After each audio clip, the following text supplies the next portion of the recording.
Yep. Bon, si on parlait un peu de moi, plutôt que d'écrire un livre, non? Bah si, je suis chez moi, je peux faire des vidéos, je suis content, autant faire comme les autres, ils sont fous. Sauf que moi, ce sera un peu spécial. Moi, je m'ouvre, boum. Alors, il y en a qui me connaissent, hein, qui connaissent ce parcours-là. 1996, mon cousin Albert François, pour ne pas citer de nom et prénom, avait le volant d'une Renault 5 Turbo de ce temps-là. Et ma sœur était derrière moi. Moi, j'étais côté passager, sans ma ceinture. J'avais 14 ans. Je sortais de l'école primaire, c'était les grandes vacances. Et je disais à mon cousin, vas-y, force, plus vite. Toi, côté con, côté gamin, t'aimes bien la vitesse. Surtout que tu te doutes à rien des accidents, etc. Alors, bon, ma sœur se souvient de tout, moi, de rien. Que dalle, dans un sens, tant mieux. Parce que c'est horrible.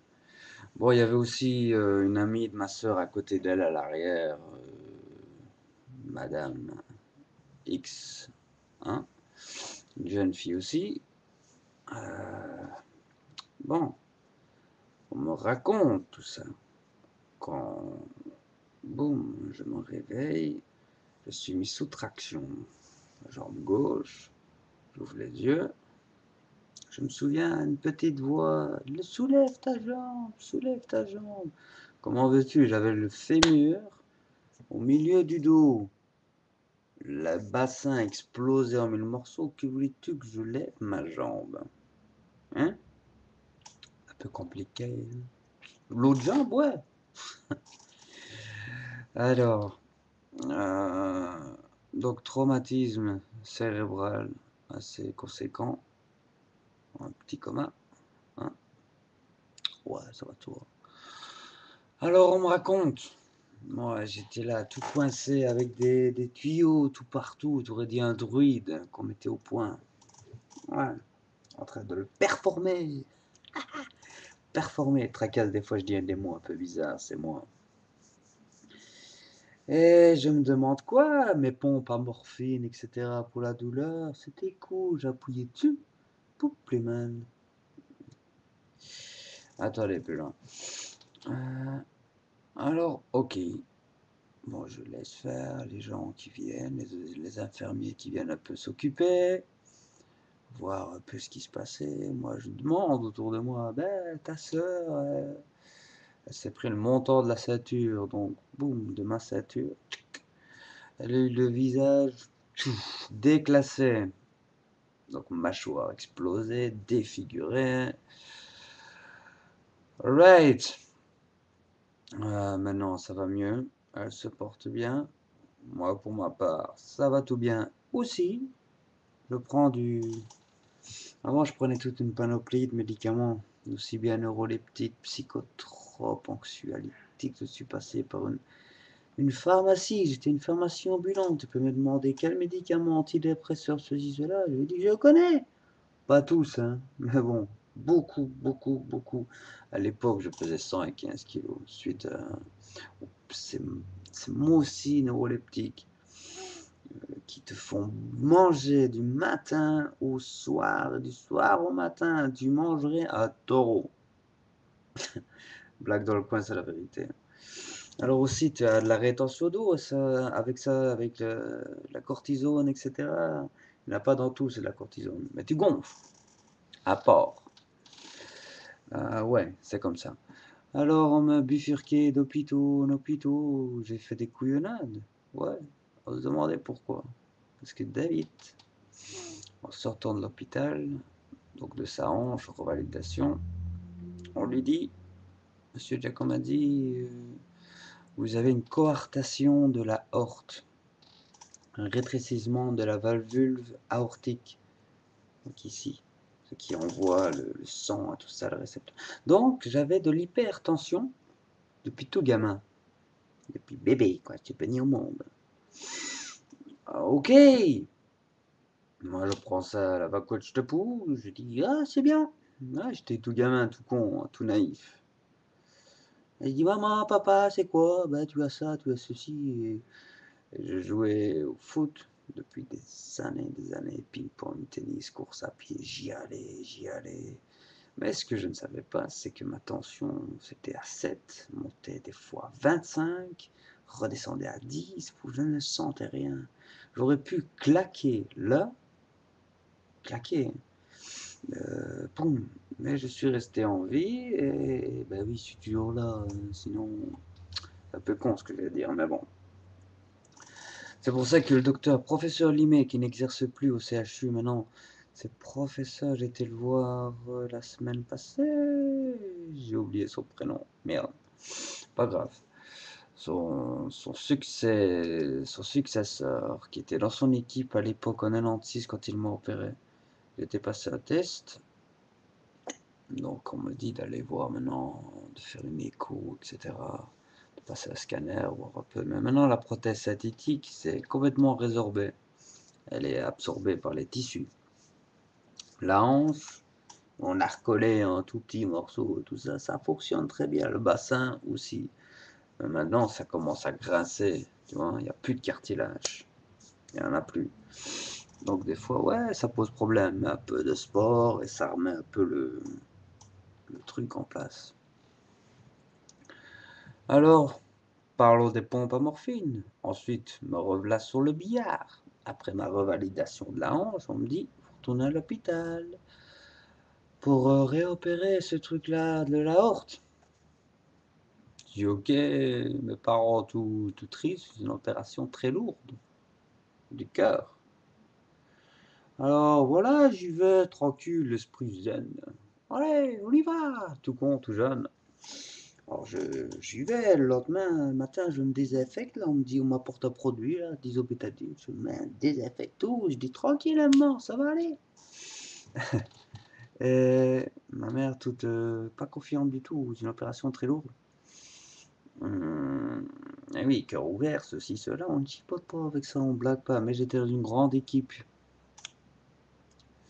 Je serais tombé dans un autre hôpital, ça l'aurait peut-être pas fait, je serais pas là en train de parler, je serais claqué. Ah non, non, ils m'ont bien fait ça, avec une belle cicatrice ici. Mais comme les petits cochons hein, ils m'ont ouvert ici à la hanche, ils m'ont fait une cicatrice comme ça d'épaisseur et comme ça de longueur. Ils ont recousu comme des bouchers. Alors, bon, on revient à nos pompes à morphine, là. C'est cool, c'est bien, t'as des pompes à morphine et on te donne des infusions de morphine. Tu sens rien, t'es tout jovial, mais par contre, t'as des tuyaux dans la gorge, dans la bouche, c'est pas pour lui. On doit nous donner à boire avec des seringues, là. Et toi, tu t'amuses, toi, t'es là avec tes seringues d'eau, tu la jettes un peu partout. T'as ta famille qui te regarde à travers un petit carreau comme ça, et toi, tu les regardes. Fais coucou, il te parle à côté. Il te parle à travers un microphone et toi, tu sais pas à qui il te parle vraiment, t'es dans le gaz. Alors, tu sais pas ce qui t'arrive, tu sais pas depuis combien de temps t'es là, tu te demandes ce qui se passe. Tu es un peu paralysé, même beaucoup, tout le côté gauche, même la jambe gauche, c'est tout qui pend. Et à ce moment-là, je me souviens, mes trapèzes avaient diminué de moitié. J'étais tout comme ça et je savais plus marcher, soit de revalidation des escaliers avec les infirmiers, etc. Toujours avec mes Baxter, mes trucs qui me suivaient là, etc. Morphine, bazar. Bon, je sors de là, tout bien, mais je sentais quelque chose qui manquait. Il me manquait quelque chose. Je me sentais pas bien. Transpiration, sueur froide. Sueur froide, transpiration. Bien sûr, le manque. Le manque, morphine, égale héroïne, égale manque de puissant. Maintenant, t'as des drogués. Ils prennent plus, ils prennent de la méthadone. Ils vont dans les hôpitaux, demander de la morphine, l'équivalent de l'héroïne. Oui, je sors de là. J'essaie le médicament en tout genre, il me manquait quelque chose. Je vais sur l'alcool. De l'alcool, je passe à la fumette. De la fumette, je mélange alcool, médicaments, ecstasy, cocaïne. Je la fume, puis je me l'éjecte dans les veines. Et puis, héroïne, je la fume, je l'injecte aussi. Boum boum. Voilà, je me retrouve en rue, etc. Je savais pas trop. À me nourrir de ce que je pouvais, à fréquenter des mauvaises personnes. Dans ce milieu-là, rien qui paye, je revendais tous mes affaires. Tout, j'avais plus rien. Tout y passait. J'avais un truc, c'était comment se procurer. Ah ouais, ce monde-là, c'est comment faire. Tu te lèves le matin, quand tu te lèves, des fois tu dors pas pendant une semaine. Il manque t'es dedans. Tu vois? Rassurez-vous, ce temps-là, je me rassure, les gens n'ont rien à foutre. Or, ils se moquent de toi. Parce que il y a certains qui aiment bien la vidéo, la façon de penser, parce qu'ils vont se retrouver là-dedans. Question dépendance, question ceci, question cela. Mais je te dis, Joe Arnaud, moi je l'adore, mais par exemple dans ses fans, je suis sûr qu'il y en a beaucoup qui sont des faux culs. Je lui ai envoyé un message l'autre fois en MP, qu'il m'a demandé, à sa demande, de publier sur le mur, sinon je l'aurais jamais fait, sans son accord. Respect égale respect. Toujours. Bon, euh, me voilà en plein dedans. Mais ah bon, hein. Alors, je rame, je rame. Je vais faire des grosses bêtises en tout genre. Charleroi, là-bas, Liège, etc. Ensuite, conséquences, tribunaux. Sursis en tout genre, sursis probatoire avec ceci, cela. Ah ouais, tu sais plus ce que tu fais. T'es quand même camé jusqu'à l'os. Alors, en plus tu prends des médicaments, t'avales une plaquette, voire deux, trois de Valium, ça ne te fait plus rien tellement tu as une accoutumance à ces bazars, ça ne te fait plus rien. Et en plus tu te bois une bouteille de whisky le matin, 7 heures au matin, tu vas travailler. Avant ça, tu vas travailler, ça ne te fait plus rien. Tout ça, c'est ton corps, il l'assimile au début, c'est fun. C'est comme quand tu fumes ton premier joint. Ah, t'es tout euphorique. Tu te dis, regarde la télé, tu te dis, putain, qu'est-ce qu'il fait lui? Pourquoi il parle comme ça? D'habitude, il parlait pas ainsi. T'es tout torché. T'es tout paranoïaque. Tu regardes tes amis et tu te dis, putain, pourquoi il rigole comme ça lui? T'es tout bizarre. Enfin, chacun a son bizarre de trip. Hein. Alors, tu rigoles pour un rien. Puis tu dis, il faut que j'arrête de rigoler. Là. Et puis on te demande, David, qu'est-ce que t'as? Tu dis, rien, avec des yeux tout mauves. Alors, soit, puis tu te cales devant la PlayStation. Tony Hawk, de ce temps-là, c'était le number one. Tony Hawk était là avec ta planche de skateboard. Puis tu tombes. Tu te dis, tu regardes l'écran. J'espère qu'il s'est pas fait mal. Au gars, au bonhomme dans la matrice, là. Dans l'écran. Putain, il s'est fait mal. Ah, il y a problème. Hein. Et puis arrive la descente. Descente. Tu dis, fatigué, t'as les yeux qui sont lourds. Pourquoi pas la trace? Waouh, tu remontes, tu parles. Tu saoules les gens tellement que tu te répètes et tout. Il te vient des idées. Et tu te lèves, tu te rassieds. Yeah, c'est cool et tout ça. Putain, la vie, je l'aime. T'as vu ça comme c'est beau, quoi. T'as vu les peintures, c'est moi qui les ai fait. T'as vu ceci, t'as vu cela. Regarde, c'est garé. Regarde ça, comme il est beau, il est tout blanc. T'es motivé. Pourquoi? Parce qu'autant boire 3 thermos de café, ça revient au même. Ça te revient 50 € le truc. Pourquoi faire? Ça te ruine ta vie. Ça me l'a ruiné. Je n'avais jamais autant d'amis. Et amis, quand je faisais l'américain, distribu, David, il arrivait, habillé costard, machin, veste en cuir, le crâne rasé.